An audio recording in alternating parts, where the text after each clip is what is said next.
Hello, everyone, and welcome back to another Rockies Daily. I'm your host, Scott Ayers, where we are talking all things Colorado Rockies, and it is good to be talking and starting our show off with a positive weekend. Obviously, the game Sunday was not a positive end result, but the overall grand scheme of it was a much needed series win for the Colorado Rockies. And last week, a lot of our discussion was a little bit more about kind of Major League Baseball. We saw some different proposals, those proposals being shot down by either the Players Association or by the owners. But we talked a little bit about that. So it's nice to actually be talking about baseball and talking about a series where the Colorados came stumbling into against the San Francisco Giants and walk away winning 2 games out of 3. And there's definitely some negative, and we can talk about that, but there are important things to note as well. Obviously, being that the Rockies win their second home series of the season, they do it against a division opponent. And they were able to win in a couple of different ways. Of course, that first game of the series being the Tovar walk-off, a 5-run ninth inning to secure that win, including the walk-off. And we'll talk about some of the different, ABs and the different guys who've played well through the weekend.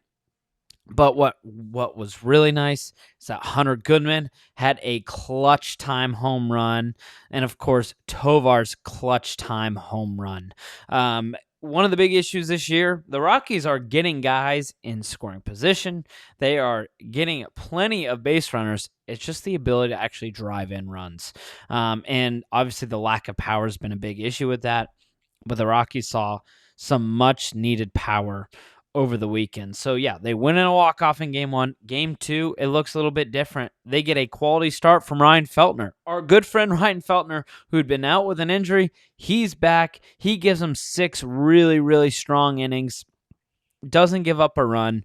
And the final score is 8-3, but really that game, I shouldn't say it felt over, because I think there's this collective feeling right now for all of us as Rockies fans that, hey, with how the bullpen's pitching right now, there is no game that feels completely over. But still, once again, you got a lot of production in this one, this time by Jake McCarthy.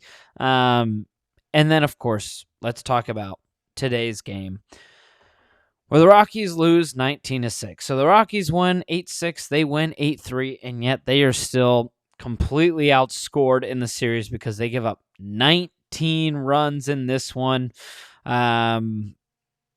It feels like we have one of these starts every 5 or 6 games. Actually, Patrick Lyons pointed out on Twitter, X, whatever you want to call it, it's the 4th time in the last 12 games that the Rockies used a position player to pitch. All 4 times have been Sullivan, that being Brett Sullivan.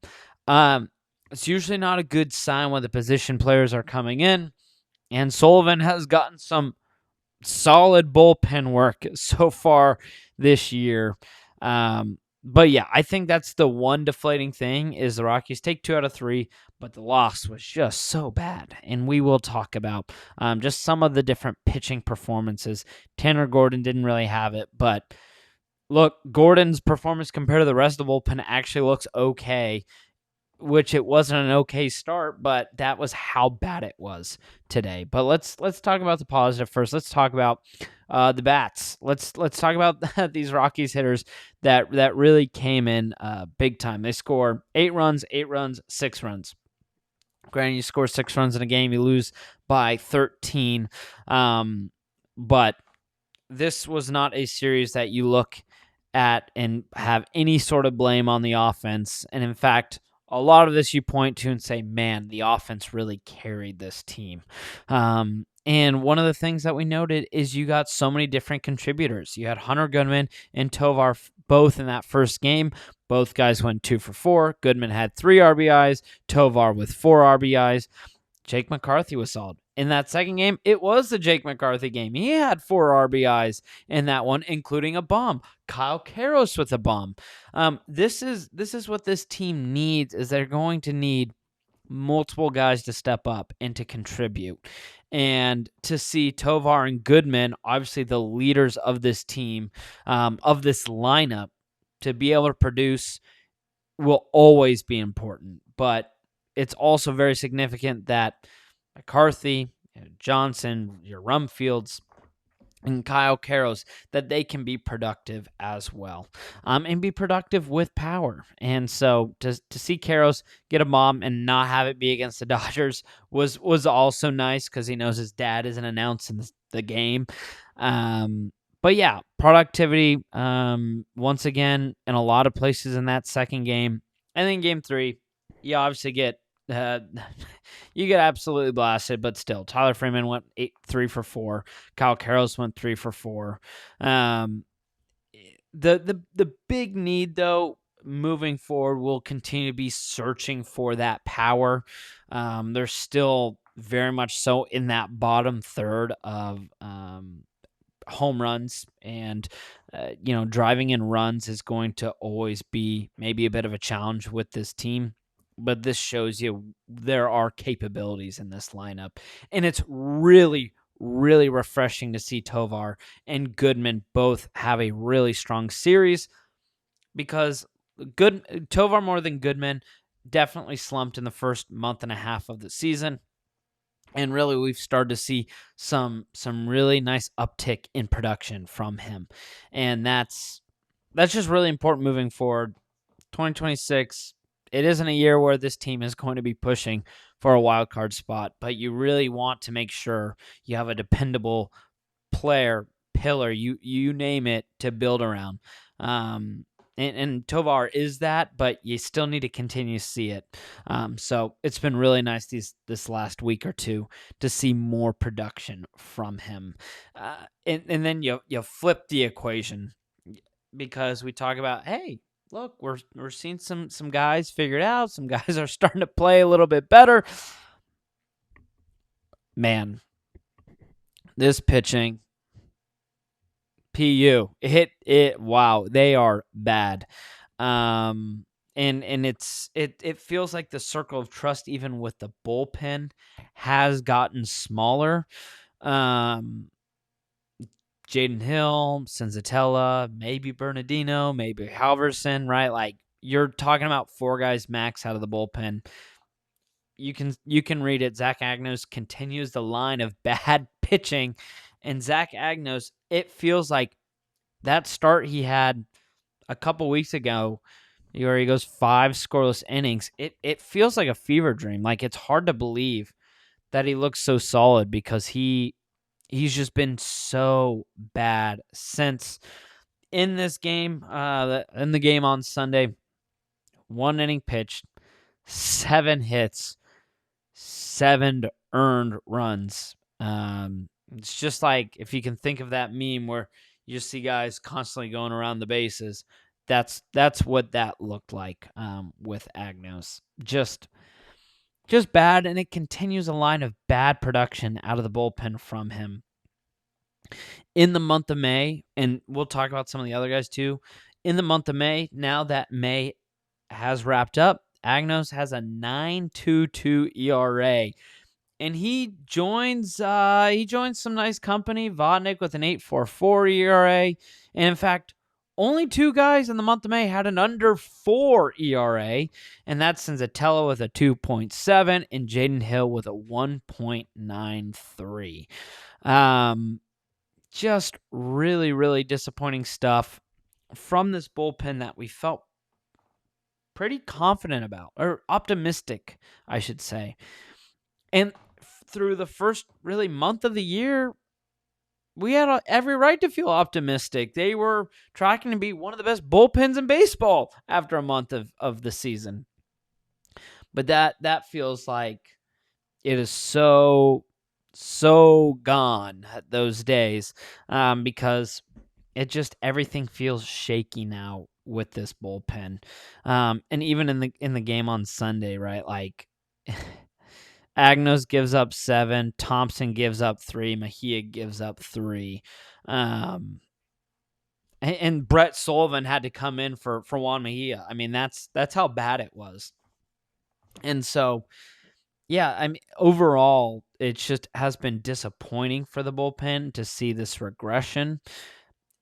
And then you look at the starting pitching, and Tanner Gordon's start, obviously not great. But for the month of May, for your starters, you didn't have anyone under a 5 ERA. A 5 ERA in the month of May. That's pretty darn bad. Minus Ryan Feltner, who gave you a quality start, who was great, and Zach Agnos. If you separate separating the art from the artist, separating the starter from the reliever, hasn't allowed a run as a starting pitcher. I think we cracked the code, folks. Get Zach Agnos as a starting pitcher. But look, I know that's a negative. I know we've talked about this pitching, but now with May under wraps, you kind of get a better picture of just how bad of a month this was for the pitching staff. And we knew there'd be some struggles, but it felt more of an implosion over everything else. But look, May's over. Look, blink your eyes, boom, we're in June. And the Rockies, they don't have a loss in the month of June, baby. And they have another favorable series. They play on the road against the Angels for 3 games.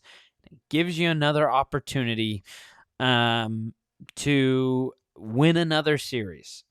I think what's important for this team is they can just continue to string on and find opportunities to win these different series throughout the year. And look, let's face it, this is still a better start than what they had last year. The Rockies started the season last year 22-74, right? Like, they are still the worst team in baseball, but they are significantly better than last year's Rockies. And that is worth something, right? Like, because this year has been bad.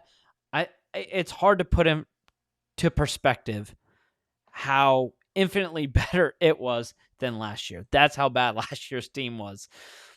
But look, the Rockies are obviously still in a bit of a hole. They get the Angels. And look, they get the top of the rotation, baby. They get K-Free, they get Sugano, and they get Michael Lorenzen, who've all just been dicing up lineups. In all seriousness, it's an opportunity for those 3 guys.